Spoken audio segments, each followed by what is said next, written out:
joined now by Christie, the former governor of New Jersey, Rahm Emanuel, the former mayor of Chicago, ABC News contributor Yvette Simpson, and Republican strategist Sara Fagen. The moment Joe Biden had been hoping for more than 30 years came true tonight. Rahm Emanuel, did he rise to the occasion?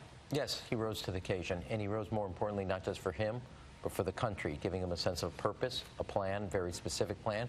But also, I think one of these type of speeches, you get a chance to lift the hood and look inside. And he gave people a chance to see what motivates him, what is his purpose in life, and give them a purpose on this mission. So I think he did a very, very good job for the speech, and more importantly, to set out the parameters of the campaign and a contrast both in character and the quality of the plan. At 77 years old, Biden is the oldest Democratic presidential nominee. Governor Christie, do you think that his age is a factor? Well, his age will be an issue in the race. There's no question. And he's been saved from that to a great extent because of the COVID crisis. We haven't seen people out there day after day after day campaigning. He's been basically in his home in Wilmington for months now. So if we get to a more active campaigning stage, we may see some of the rigor being tested. But as for tonight, I think, listen, they brought great energy to the speech, I thought, but he didn't bring a lot of specifics. And I think that's the Biden game plan. Don't bring a lot of specifics, sit on the lead that he obviously has right now, and try to hope that he can just ride it out without giving a lot of specifics. The president's job next week is to draw him out. And if he doesn't do that, he's going to be in big trouble. Biden has had an enthusiasm problem among Democrats, and while our latest ABC poll shows a rise in enthusiasm for Biden, he's still lagging far behind Trump in that area. Yvette, would you say that you've seen anything in the past week that changes that? You know, I think today was a confidence builder for us, right? We were worried that he would not appear as strong or as consistent as we needed him to be. I think the fact that he brought everybody into the room, the fact that he directly addressed racism in his speech and didn't avoid it, were really good indicators that, you know, he's actually going to take these things on. But I would agree that the specifics were missing, particularly around criminal justice reform. So the work that progressives have got to do now to speak to the part of our party that we need to show up young black voters, young black male voters, we have to do that work to fill the gap. But overall, we got exactly what we expected and maybe a little bit more from Joe Biden. Sarah, as far as the Democrats this week, I think that they made a case for Joe Biden, but a case against Donald Trump. Do you feel that the Trump campaign is feeling the heat at this point?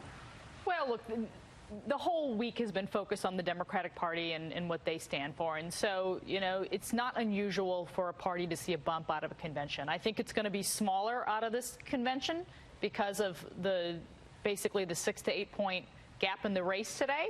However, I think next week is about Republicans and about what Donald Trump stands for. And he's got to do a couple very important things next week. He has to address the COVID crisis head on. He's got to talk about the things that his administration has done that have helped record pacing vaccination research. He also has to talk about the Democratic Party and what Joe Biden believes.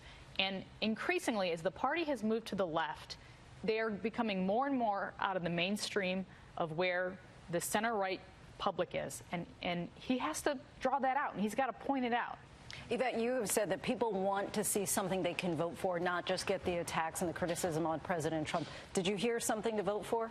I didn't hear anything I haven't heard from the party before, but we knew that, right? And so he didn't hurt himself today. We saw him strong. We saw him passionate. I think the disagreement we have is who he should have been speaking to. I think he should have been speaking to the 42% of folks who didn't show up to vote at all in 2016, who can show up here. Those are the people we're going to go after in the progressive movement, as opposed to trying to pull voters from a different party. We're going to try to inspire people who didn't show up, the 95 million people who didn't show up to vote, who are eligible to vote. I don't know that this convention did that. I'm not sure that it did, but we will do the work. The work starts tomorrow.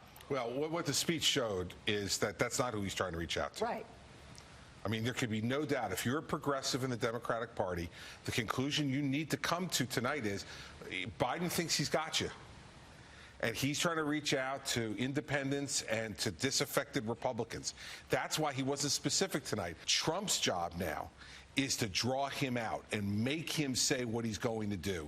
Because I think what it'll do is cause potential divisions in the Democratic Party and at the same time rev up the Republican side. I just want to, I'm going to say, At a convention speech, you don't lay out a 10-point policy plan. If that was a success, Hillary would be president.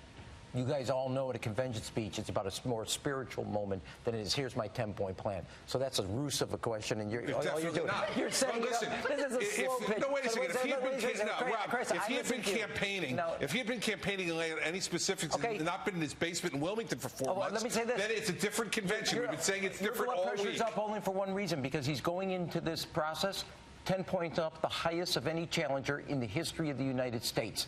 That is, wait a second, let me just finish. Let me just finish. He's higher than anybody. He's actually run a very good campaign, which is he's got progressives and Biden Republicans and everybody between. For now. And that is right. And Donald Trump, over the last 4 months, still hasn't figured out a handle on Joe Biden.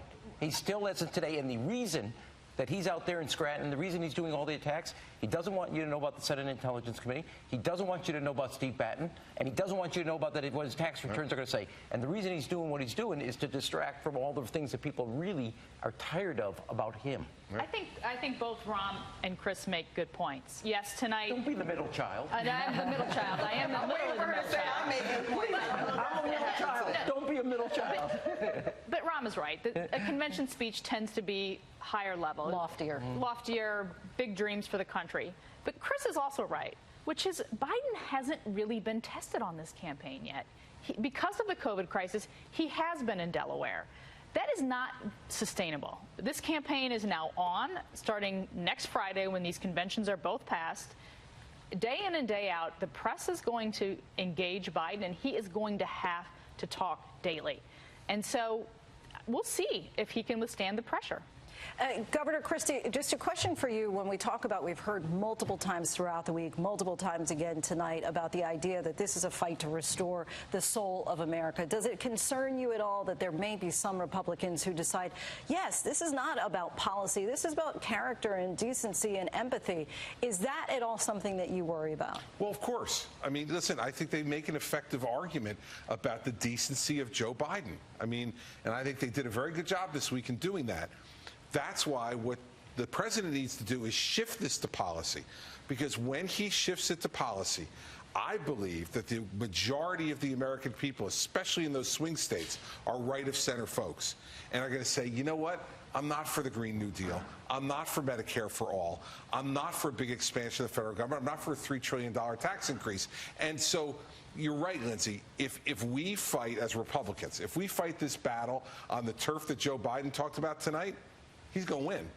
We've got to fight this battle on saying, hey, Joe, it's time for you to be specific and square with the country. You said you're going to be honest with us. Tell us what you're really going to do. This is where Chris is right. I mean, the fact is, Biden's done a very good job of keeping progressives, moderates in the same tent, not an REI tent from the floor.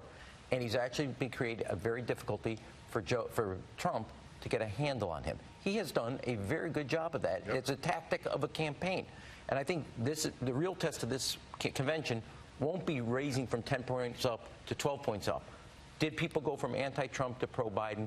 And did Joe Biden close the intensity gap that Donald Trump has, the one advantage he has tactically in electoral politics? Yep. And we'll know that not only tomorrow, but we'll know that in about a week from now. Thank you so much to our roundtable.